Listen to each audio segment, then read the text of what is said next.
I've also been confused by the definition, and we seem to have, as Meg pointed out, been preoccupied with this Tier 2 status, because we talked about during the campaign and then subsequent that if we got to Tier 2 status, we'd increase the economic impact from 26 million to 78 million, from 400 jobs to 1,100 jobs, if we could get to Tier 2 status. And then there was discussion in June that this budget wasn't going to get us to Tier 2 status, and there was some back and forth on that.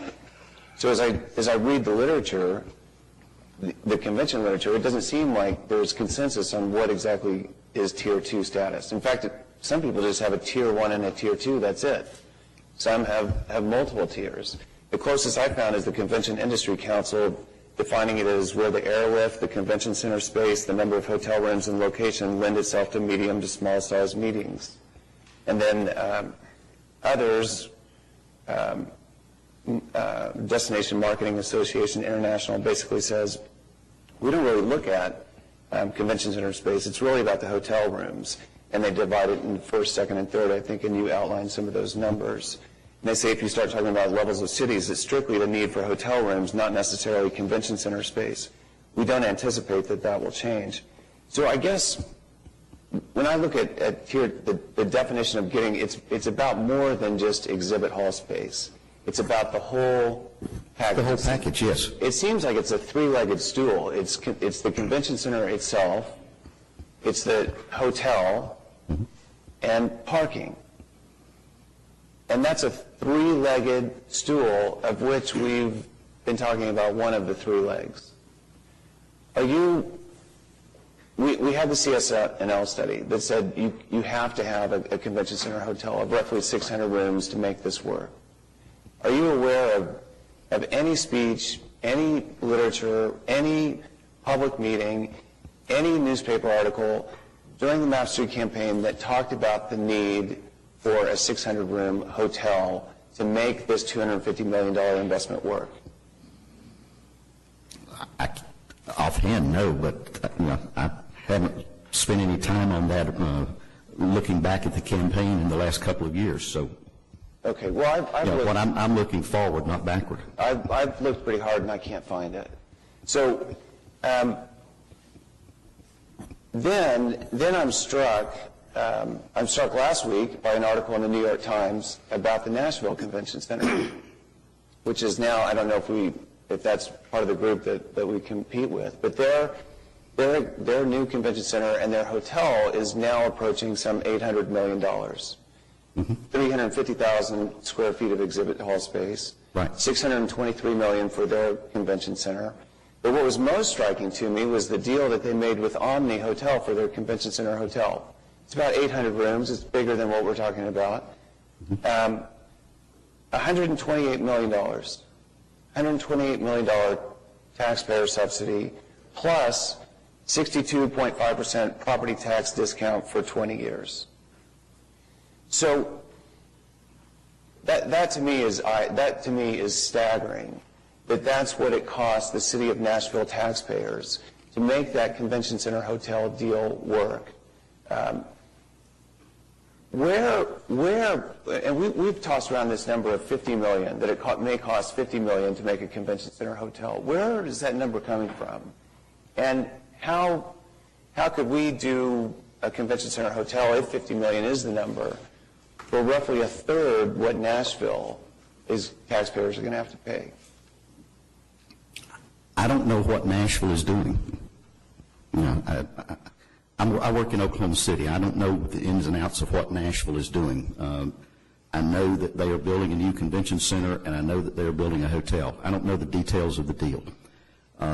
In terms of a commitment from Oklahoma City, the number of $50 million has been thrown around. I don't know where that came from. We have looked, and again, Mr. Couch has been involved in a number of these, as have other people. When we've gone on inner-city visits, we've looked at a lot of different hotel structures that cities have used. That's not part of the MAPS program.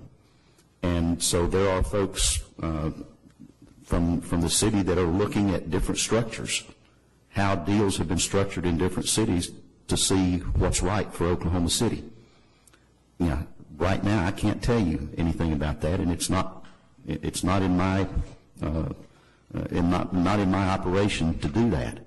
I know that there are people that are very engaged in that, taking a look at it, and at some point, we'll come, that will be brought forward to you all with whatever the city wants to look at. But that's down the road.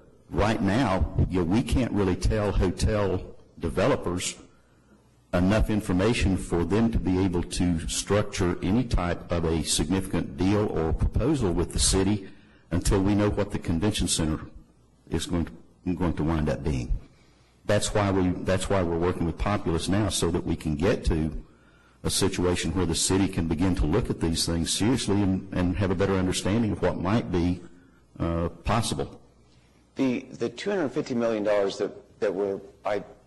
that would go into the convention center does not include money for parking, correct? That's not in Populous's conceptual. That's my understanding, yes.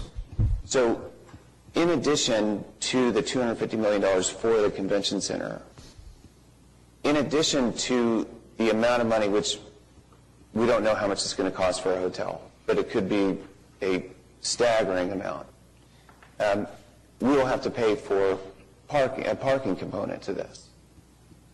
That's a fair assumption? There will have to be parking available, yes. And in most cities, the city has a parking garage or parking plan in combination with that is a revenue generator.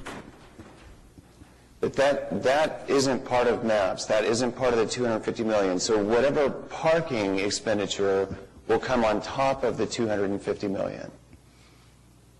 Yes, the answer to that is yes. Yeah.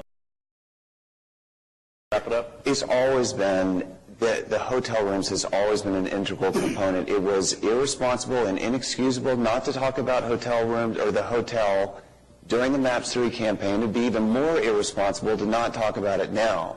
It's a three-legged stool, and you can't just talk about the convention center because you need the parking and the hotel component to make. You have to talk about all of them, and those are two big elephants in the living room. There are cities who are hemorrhaging money. Baltimore, Austin, Phoenix convention center hotels are hemorrhaging money.